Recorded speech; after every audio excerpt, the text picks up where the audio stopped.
Hallelujah. Shalom. Que la paix du Seigneur soit avec vous. La semaine dernière, nous avons vu comment Dieu a établi son alliance avec Abraham. Et comment les descendants d'Abraham ont bénéficié de cette alliance. Quand bien que Dieu n'avait aucune alliance avec eux. De même, nous avons vu que Dieu avait dit à Abraham qu'après lui, il établira une nouvelle alliance avec un certain descendant. Pas des descendants, mais un certain descendant. Comme l'avons vu en Galates, il parlait d'une postérité et non de postérité. Et nous avons vu que cette postérité-là s'agissait du Seigneur Jésus. Donc de la même manière que Dieu n'avait pas fait d'alliance avec le peuple d'Israël, néanmoins, ils ont bénéficié de l'alliance que Dieu avait établie entre lui et Abraham. De cette même manière, Dieu n'a pas d'alliance avec nous. Mais comme il a promis à Abraham d'avoir une nouvelle alliance avec sa postérité, qui est Jésus. Donc, cette alliance ou cette nouvelle alliance est entre Dieu et Jésus. C'est pourquoi j'avais dit que la nouvelle alliance est entre Dieu et Dieu. J'ai expliqué ça. À moins que nous ne croyons pas que Jésus est Dieu, comme la Bible le dit. Qu'au commencement était la parole. La parole était avec Dieu, la parole était Dieu, et cette parole a été faite chair. Elle a pris une forme corporelle. Tu vois? Donc si Dieu fait une alliance entre lui et Christ, j'ai dit donc que cette alliance était entre Dieu et Dieu. C'était l'explication que j'ai donnée. Donc nous avons vu que de même que les descendants d'Abraham ont bénéficié de l'alliance entre Dieu et Abraham sans que Dieu ne fasse une alliance directe avec eux, de cette même manière, Dieu ayant fait son alliance avec Christ, ceux qui croient en Christ doivent bénéficier de cette alliance. Et souvenez-vous que nous sommes en train de parler de comment connaître son identité en Christ. Et nous avons dit que pour pouvoir connaître son identité en Christ, il faut comprendre ce que c'est que l'alliance. Et c'est ce que nous sommes en train de faire comme base ou comme fondation. Et aujourd'hui, nous allons lire 2 Corinthiens chapitre 5, verset 21. 2 Corinthiens 5, 21. Et je lis en 8 secondes. Celui qui n'a point connu le péché, il a fait devenir péché. Ça, c'est la première partie. Pour nous, afin que nous devenions en lui justice de Dieu. Nous allons nous limiter à la première partie, qui dit, celui qui n'a point connu le péché, il a fait devenir péché. J'espère que tu comprends bien. Ce n'est pas que Jésus a commis de péché. Cette même Bible, où ce même verset dit que celui qui n'a pas connu de péché. Donc Jésus n'ayant pas connu de péché, a été fait péché. Or, il est devenu péché.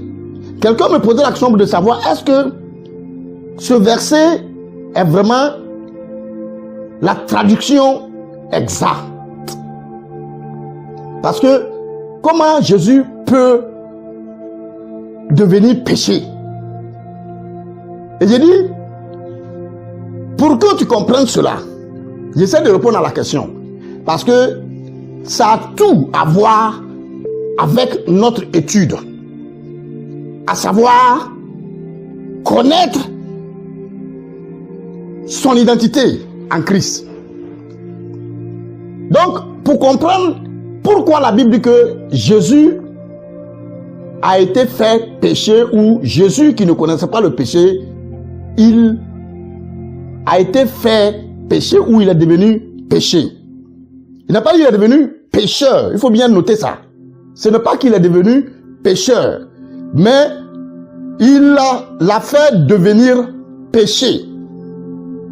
Donc Jésus a été fait péché.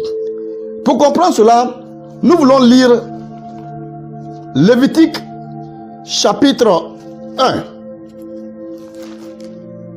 Nous voulons lire le verset 1 jusqu'au verset 4. Écoute ceci.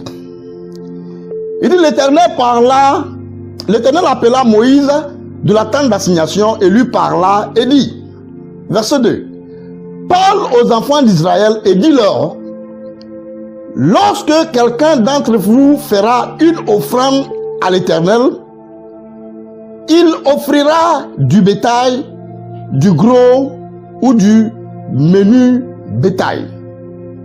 Verset 3. Si son offrande est un holocauste de gros bétail, il offrira un mâle sans défaut. Il faut noter ça. Sans défaut. Tu as vu? La fois dernière, je disais que, comme la Bible l'a dit d'ailleurs, que tout ce qui se passait dans l'Ancien Testament ou dans l'Ancienne Alliance était l'ombre des choses à venir, ou l'ombre des réalités à venir. Donc ce qui se passait dans l'Ancien Testament était en parabole, mais la réalité, l'explication, la manifestation est ce qui s'est passé dans la nouvelle alliance. Donc, ici, la Bible dit que il offrira un mâle sans défaut. Donc, il ne devait pas avoir de déformation dans l'animal. C'est pourquoi la Bible dit que l'agneau de Dieu également était sans péché, sans défaut, sans déformation. Parlant du Christ, l'agneau de Dieu. Il était sans péché. Il dit, celui qui était sans péché, il a fait devenir péché. Pourquoi il devait être sans péché? Parce que Dieu, au commencement, avait prévu dans l'ancienne alliance que chaque animal qui devrait être offert à Dieu devait être sans défaut. Parce que il avait en réserve comme réalité un agneau qui était sans péché, sans défaut, sans déformation. L'agneau de Dieu lui-même. C'est pourquoi Dieu n'avait pas vu, quand il a regardé le monde, quelqu'un qui pouvait dire, je suis sans défaut. Et lui-même, alors, décide de prendre une forme humaine, étant sans défaut, pour s'offrir en sacrifice. Donc, note ça, que l'animal devait être sans défaut. Et écoute ceci, Il dit, il offrira à l'entrée de la tente d'assignation devant l'Éternel pour obtenir sa faveur. Verset 4. Une deuxième chose que tu dois noter, c'est que il posera sa main, celui qui doit offrir l'animal en sacrifice, devra poser sa main sur la tête de l'animal ou de l'holocauste, qui sera agréé de l'Éternel pour lui servir d'expiation. Donc, il n'est pas question d'offrir un animal pour demander la faveur de Dieu ou le pardon de Dieu, pour obtenir l'expiation, mais pour que Dieu agrée l'animal, il faudra offrir l'animal, pose sa main sur l'animal. Deux choses. Maintenant, nous voulons voir quelque chose toujours dans Lévitique 16, pour que tu comprennes qu'est-ce que cela signifiait. Lévitique 16.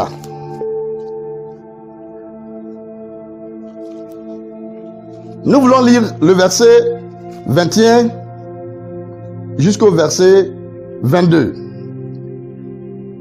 Écoute ce qu'il dit.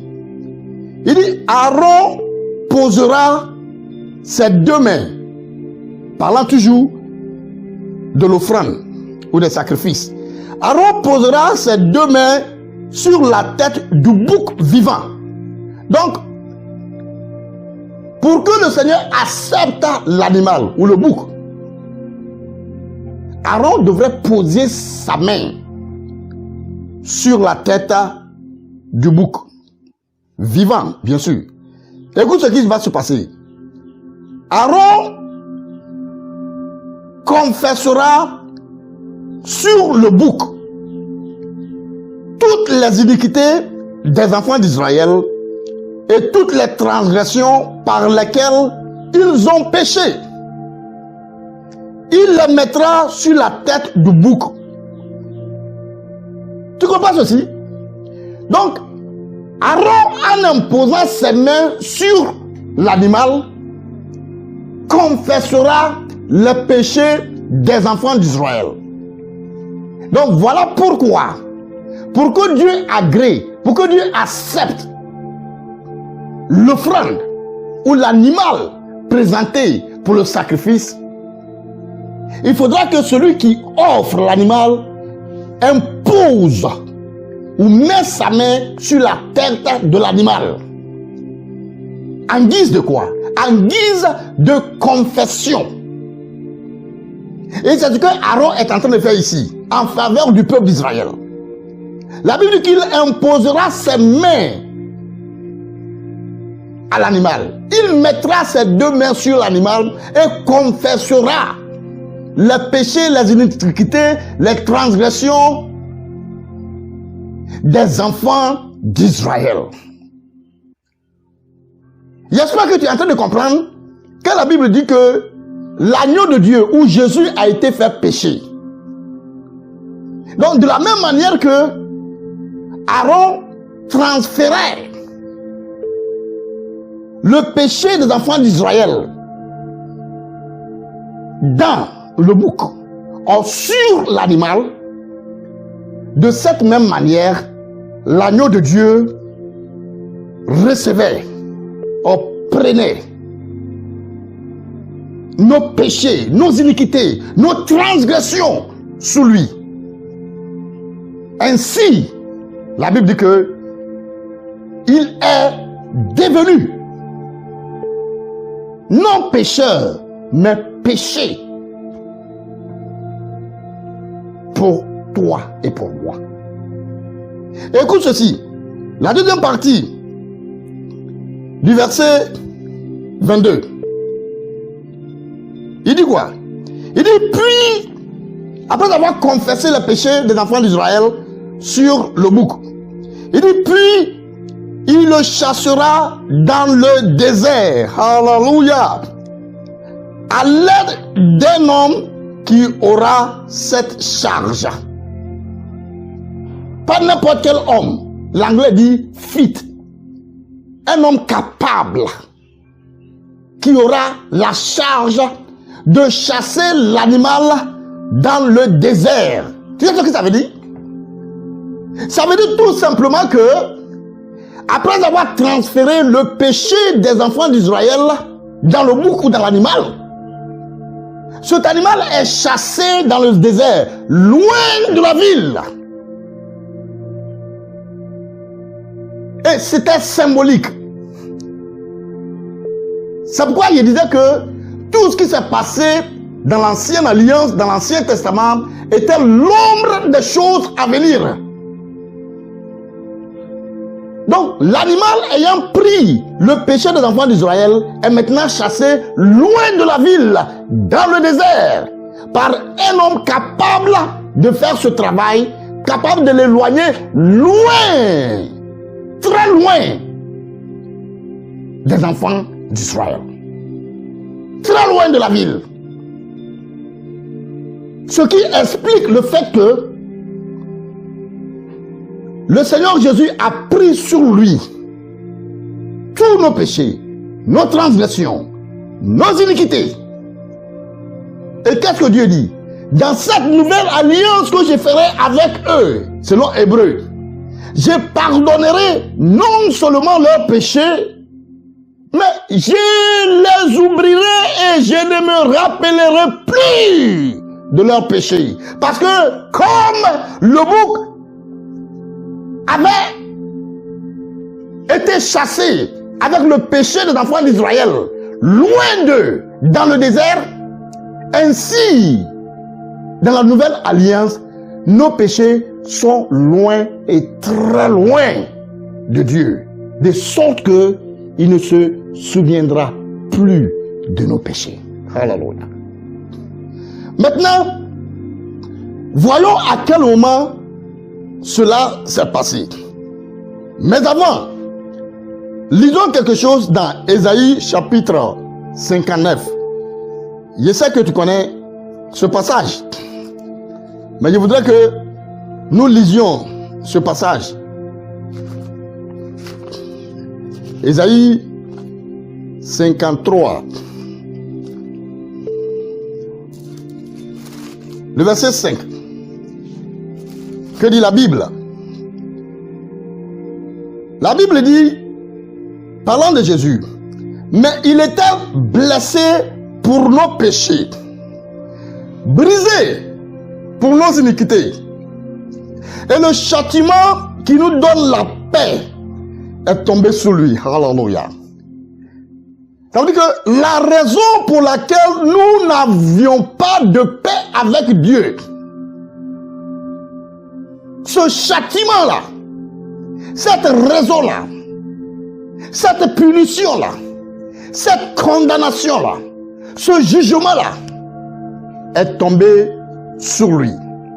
Et c'est par ses meurtrissures que nous sommes guéris. Alléluia. Maintenant, écoutons ce que Pierre dit. 1 Pierre chapitre 2, le verset 24. 1 Pierre chapitre 2, verset 24. Écoute comment il dit ça. Il dit, lui qui a porté lui-même nos péchés en son corps. Wow! Lui, Jésus, qui a porté lui-même nos péchés en son corps sur le bois. Sur le bois, ça veut dire sur la croix. Afin que, morts au péché, nous vivions pour la justice. Lui, par les meurtrissures duquel vous avez été guéris. Tu vois, donc, c'est sur la croix que Jésus, l'agneau de Dieu, a porté nos péchés. Le châtiment qui produit la paix est tombé sur lui. Il a été brisé sur la croix pour nos péchés. C'est ce que la Bible dit. sur la croix. Pour que tu comprennes mieux, je voudrais que nous lisions quelque chose dans Matthieu chapitre 27. Matthieu chapitre 27. Nous allons lire le verset 45 et le verset 46. Matthieu 27, 45 et 46. Et ce qui se passait à la croix. Verset 45. Depuis la 6e heure jusqu'à la 9e heure, 3 heures d'intervalle, il y eut des ténèbres sur toute la terre. Écoute ceci. Il y eut des ténèbres sur toute la terre. Tu sais ce que ça veut dire? C'était en ce moment-là que Jésus était en train de porter nos péchés. C'était comme Aaron avait la main sur le bouc. Et il confessait nos péchés sur le bouc. Il confessait nos péchés sur Jésus. Jésus portait en ce moment-là nos péchés dans son corps sur la croix. Il portait nos iniquités, nos transgressions sur lui à la croix. Écoute ceci, le verset 46. Et vers la 9e heure, Jésus cria d'une voix forte. C'est-à-dire quoi? C'est-à-dire, mon Dieu, pourquoi m'as-tu abandonné? Chaque fois quand je lis ce passage, c'est comme je dois pleurer. Tu sais pourquoi? Parce que à cause de toi et moi, Jésus a été abandonné. Il a été laissé seul. Physiquement et spirituellement. Physiquement parce que même ses disciples l'avaient abandonné.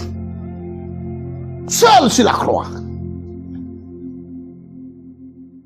Et maintenant il dit, mon Dieu, pourquoi m'as-tu aussi abandonné si je peux ajouter ça? Quelqu'un disait, mais Dieu ne nous abandonne jamais. Mais écoute ceci. Si Dieu ne l'avait pas abandonné en ce moment précis, Jésus n'avait pas à dire que Dieu lui a abandonné. Dieu l'a abandonné. Il n'était pas en train de mentir. C'était la vérité qu'il disait. Si Jésus s'adressait à toi pour utiliser son expression qu'il utilise habituellement, il allait dire, en vérité, je vous le dire, que mon Dieu m'avait abandonné. C'était la vérité qu'il disait. Pourquoi Dieu l'avait abandonné? Nous allons lire quelque chose dans Habakkuk chapitre 1, le verset 1 à 13. Non, chapitre 1, le verset 13, pardon. C'est une prophétie. Mais tu ne comprendras pas que c'est une prophétie jusqu'à ce que tu lises le chapitre 2, verset 3. Mais écoute ceci. Verset 13, il dit, tes yeux sont trop purs pour voir le mal.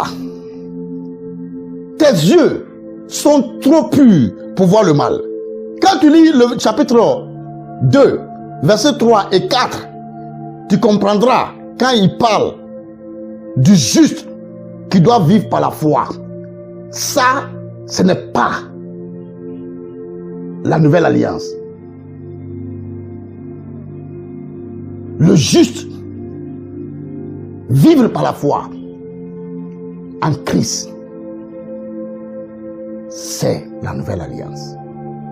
Donc Habakkuk dit au verset 13 que les yeux de Dieu sont trop purs pour voir le mal. Tu dois comprendre la raison pour laquelle Dieu, à ce moment-là, avait enlevé ses yeux du Christ, de son agneau. Parce que pendant 3 heures, le péché du monde ne faisait que se verser sur le Seigneur. Le péché du monde, le Seigneur est en train de le porter dans son cœur. Et Galates 3:13 dit que ce ne sont pas seulement nos péchés qu'il a portés, mais aussi nos malédictions. Tout cela a été porté par le Seigneur sur la croix, dans son corps. Voici la raison pour laquelle la Bible dit que lui qui n'a pas connu le péché, lui qui était sans défaut, il est devenu péché. Il a été fait péché. En ce moment-là, le péché du monde, il est porté sur lui, dans son corps. Nos transgressions, nos iniquités, nos maladies, nos malédictions, il est porté sur son corps. Et si Dieu lui-même nous a offert son agneau pour porter nos péchés, comment peut-on nous voir